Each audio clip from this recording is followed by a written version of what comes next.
Bitta savol bor. Sizlar K-pop guruhisizlar. Bu yerda K yo'q, bu yerda kariz qiz yo'q. Bu muhimmi? Albatta, bu yerda K bor, chunki biz kariz tilida qo'shiq kuylaymiz. Albatta, K-pop bu pop, til mavjud bo'lsa, u ham K-pop. To'g'ri, K-pop idollar haqida shunaqa o'ylaymiz. Lekin men fikrimni o'zgartirdim. K-pop bu kariz tilidagi qo'shiq. Agar kariz qo'shiqda karizcha matn bo'lsa, bu karizcha qo'shiq. Men qo'shiqqa reaksiya qildim, lekin men Fatuni tekshirdim. Menga u juda ham yoqdi, coverlari ham juda yoqdi. Juda ham zo'r. Bu boshqa darajada. Men aytgan edim, shu kerak edi, menga shu kerak edi. Lekin men eshitganim Black Swan'ni yana bir bor eshitishim kerak.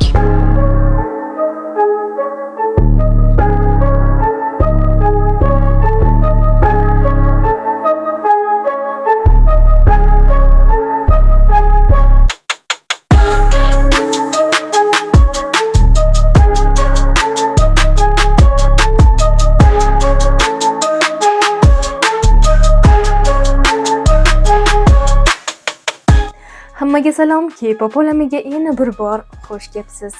Shunaqa zo'r yangiliklar yo'liga kelibmanki, hozircha turib chosib bilan qichqirgim kelyapti. Nimaga? Chunki ajoyib yangilik bor. Agar obroshkadan bilgan bo'lsanglar.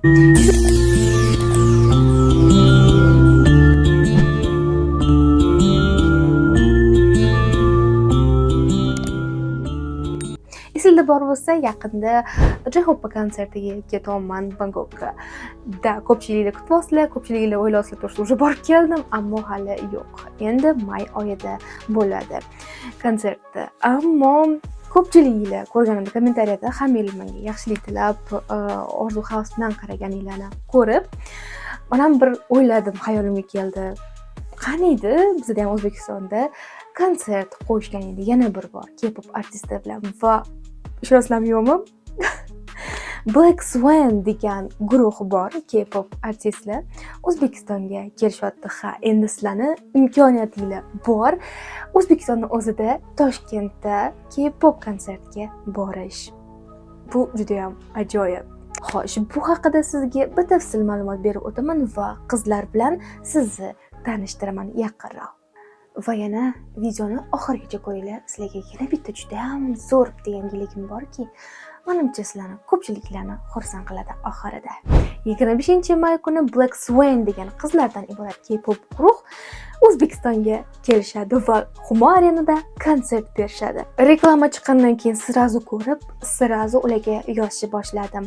Biletlar esa unaqa ham qimmat emas. Ticket.uz degan ilovaga kirib, shu biletni уже hozir, уже bugun kirib sotib olishingiz mumkin bo'ladi. Bilet narxi esa 100 mingdan 300 minggacha. Men shuni ko'rib, etaka what?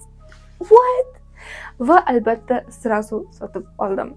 Shoshilib qoling, K-pop artistlarni bizani arenamizda O'zbekistonda ko'rish kerak. Nimaga aynan Black Swan degan guruhga konsertiga borishingiz kerak? Chunki tasavvur qilinglar, K-pop yulduzlari O'zbekistonda. Bu har doim ham bo'rilgan narsa, to'g'risi. Va albatta, K-pop yulduzi ko'raman deyish uchun boshqa shaharga ketishingiz shart emas. Bu yerda уже may oyida yaqinda уже konsert berishadi Black Swan. Kelinglar, konsertga borishdan oldin qizlar haqida yaxshilab bilib olamiz. 2020-yilda DR Music Entertainment'dan Black Swan degan guruh chiqadi. O'sha paytda ular 5 ta edi. Hyomi, Yeonhyun, Judy, Lia, Fatu va Tonight degan ashula bilan ular debyut qilishadi. Aham bersanglar, o'tda nafaqat koreyankalar bor, balki boshqa millatli memberlar ham bor.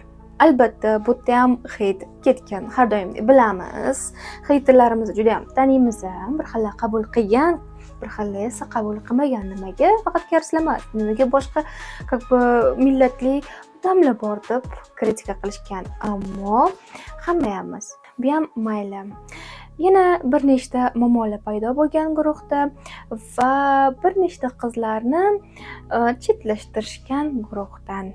Va oxirida kariz qiz guruhda bo'lmagan. Boshqa millatli qizlar faqat qolgan.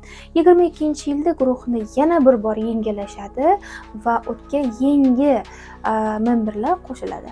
Yangi memberlardan birinchisi Shriya bo'lgan. Shriya. Ism sizlarga qanaqadir tanishmi yoki nimadir eslatmayaptimi? Albatta, biz hammamiz yoshligimizda yoki hozirgi paytda ham ko'ramiz qanaqa seriallar, indiyskiy seriallar hali ham esimda bor, qanaqa men instikt seriallarni ko'rib o'tirganman.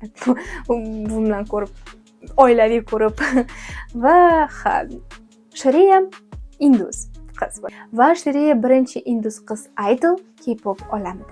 To'liq ismi esa Shreya Linka. Shreya Linka 2003-yilda 15-sentyabrda tug'ilgan. Keyingisi qizimiz esa Gabi. Gabriela Strasburger Dalchin 2002-yil 7-noyabrda tug'ilgan.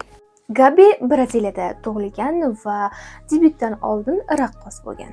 NV to'liq ismi Alina Smith 1999-yilda tug'ilgan 10-yanvarda. U qiz ham Braziliyada tug'ilgan. Debyutdan oldin bu qiz taniqli bo'lgan o'zini vokali bilan. Va oxirgisi Fatu. Fatu bilgan, men birinchi ko'rganimda bu guruhni prosta ko'rganimda ko'zimga tashlangan qiz bu Fatu. Fatu Samba 1995-yil 23-mart oyida tug'ilgan. Senegal shahrida tug'ilgan va Belgiyada esa katta bo'lgan. Nafaqat ingliz tilida gaplashadi, balki fransuz tilida va koreys tilida ham juda yaxshi gaplasha oladi. Guruhda esa vokalist, dansyor va reper. Do'st hammasini biladi. Ham ashul qo'shiqni aytishni ham biladi zo'r, ham rep aytishni ham zo'r biladi va raqsga ham ajoyib tushadi. Ahamiyat beringlar, koreys qiz yo'q. Ya'ni umuman koreys qiz deb oldin bo'lganda, lekin yangi versiyasida guruh boshqatdan chiqazib, boshqatdan rebranding qilib, nima desam bo'ladi, boshqa qizlar paydo bo'lishgan, lekin Fatu guruhda qolgan. Va endi tasavvur qilinglar. Hamma savol beradi, bu K-popmi? Ya'ni K-pop guruhida bitta ham koreys qiz yoki koreys bola yo'q. Bu K-popmi? Javob: ha, bu K-pop. Nimaga? Chunki kompaniyani o'zi bu qizlarni chiqarishdi, koreyska kompaniya ularni chiqarishdi va nimaga yo'q? Просто boshqa shahardan boshqa millatli memberlar. Menimcha bu juda ham katta rol o'ynaganda, bir xil kimdirlar voydod deb yuborgan-u, Axir dersanglar, K-popda borgan sari boshqa millatli memberlar paydo bo'lishyapti. Nafaqat Yaponiya, Koreya va Xitoy, balki Rossiyada ham, например, boshqa qit'a qiz chiqib yotdi, Indiya, har xil shaharlar qo'shilyapti. Esingizda bor bo'lsa, даже o'zbek ham bo'lgan. Aktyor o'zbek Koreyada. То есть O'zbekiston tug'ilib, hozir Koreyada aktyor bo'lib kelyapti. Balki O'zbekistondan ham kimdir chiqar va idol bo'lar. Если чё, menga yozib qo'ysanglar, tanish bo'larmiz. Men на всякий случай tanishman deb qo'yishim uchun. Mayli, hazil ko'p, lekin hammaga omad tilab qolaman. Men ko'rdim, kommentariyada ko'pchiliklar idol bo'lgili kelyapti. Albatta, omad tilab qolaman. Hamma narsa qilinglar. Mendan so'rovdinglar, qanaqa qilish mumkin? To'g'risi, men umuman bilmayman bu haqida. Balki yaxshi internetda qidirib, majzayevkalar qoldirib, har xil o'zinglarni keys bo'ladi, to есть rasmiylarni, raqsiylarni, vokallarni hamma narsani topshirishingiz kerak bo'ladi. Shu SM bo'ladimi, hype bo'ladimi, o'sha shartiga binoan hammasini bajarib chiqishingiz kerak bo'ladi. Faqat shu muammo qachonligini bilishingiz kerak. O'shanga buni yana qanaqa qilib kuzatib borishingiz mumkin. Ularni yangiliklariga va albatta undan keyin sizlarga omad tilab qolaman. Kimdir bizdan O'zbekistondan idol chiqsa-chi, menchi lekinchi shokda qolaman. To'g'risi, shokdan qolaman. Zo'r bo'lardi, to'g'risi. O'shanga mana hozir bizda 4 ta qizdan iborat. K-pop degani K bu koreyska, to есть Koreya, da. Pop bu musiqa. To'g'rimi? То есть musiqaning janri. Nimaga K-pop deyiladi? Agar qo'shiq koreys tilida bo'lsa, bu уже K-popga kiradi. То есть по факту-da koreys tilida aytyapti, koreyska kompaniya chiqazdi, bu guruh nimaga K-pop bo'lishi mumkin emas. Endi esa xabarnomaga kelamiz. Zo'r ajoyib yangiligim bor. 20 mingtadan ortiq obunachilik yig'ilgani uchun konkursimni e'lon qilaman. 3 ta o'rin bor. Birinchisi bu VIP joyda, ikkinchisi bu o'rtaroqda, uchinchisi esa orqaroq tomonda. Shartlarimiz esa juda ham oddiy. Birinchisi, YouTube'imga obuna bo'linglar. albatta. Va shu videoda like bosib qo'yinglar va o'zinglarning o'rtog'inglarga kimdirlarga tarqatinglar. Qancha ko'p tarqatsanglar, shuncha yaxshi. Shuncha xursand bo'laman va shuncha ko'p odam Black Swan degan guruh haqida biladi va konsert zalini birgalikda to'ldiramiz. Ikkinchisi esa Instagramga obuna bo'linglar. Mana profilimni ko'rib turibsizlar, Instagramga obuna bo'ling. Bilaman kimdirda ko'pchiligida mana уже сообщение keldi menimcha Instagramdan, уже ulgurdinglarmi nimadir yozishga. Instagramda mana shu video rolikim bor. Shu videoga kirib kommentariyaga 3 o'rtog'inglarni отметка qilib qo'yasizlar. Undan keyin Black Swan oxirida Black Swan degan so'z yozasizlar va уже ishtirok etasizlar mana konkursimda. Xo'sh, menimcha hammaga tushunarli bo'ldi, lekin yana bir bor qaytarib o'taman. Birinchisi, obuna bo'ling YouTube'imga, ikkinchisi Instagramga obuna bo'lib qolishingizni so'rab qolaman. Uchinchisi, Instagramni shu videoyimni tagida kommentariya qoldirib, o'zingizlarning 3 o'rtog'inglarni yozib qoldirasizlar va oxirida Black Swan deb kabi yozib qoldirasizlar. Xohlasanglar, bu xumorinani belgilab qo'yishinglar mumkin. Xohlasanglar, Black Swanni o'zligini belgilab qo'yishinglar mumkin, чтобы videoyim hammaga tarqalsin va ko'p fanatlarni yig'ib bitta stadionda maza qilaylik va xohlaymanki o'sha kuni sizlar bilan ko'rishga va juda ham xohlardim to'g'risi va birga maza qilib konsertdan zavq olishni juda ham xohlardim. Konkursimiz chorshanba kungacha davom etadi. Chorshanba kuni shu YouTube'da sizlarni prямой efirda kutib qolaman. Prямой efirda esa sizlarga ko'rsataman kim yutdi. Mana Instagram orqali hammasini ko'rsatib, sizlarga o'zingizlarga isbotlab, sizlar bilan gaplashib o'tiramiz. Sizlarni esa chorshanba kuni soat 9 ga kutib qolaman. Omad qizlar bolalar. Aytib qo'y yana bir bor. Xumariyani Toshkent 25-may kuni Black Swan O'zbekistonga keladi. O'shanga xohlaymanki, hammanglar harakat qilib yutmoqchi bo'lganlarga omad tilayman va albatta agar yutqizib nimada bo'ling, xafagarchilik bo'lmasin.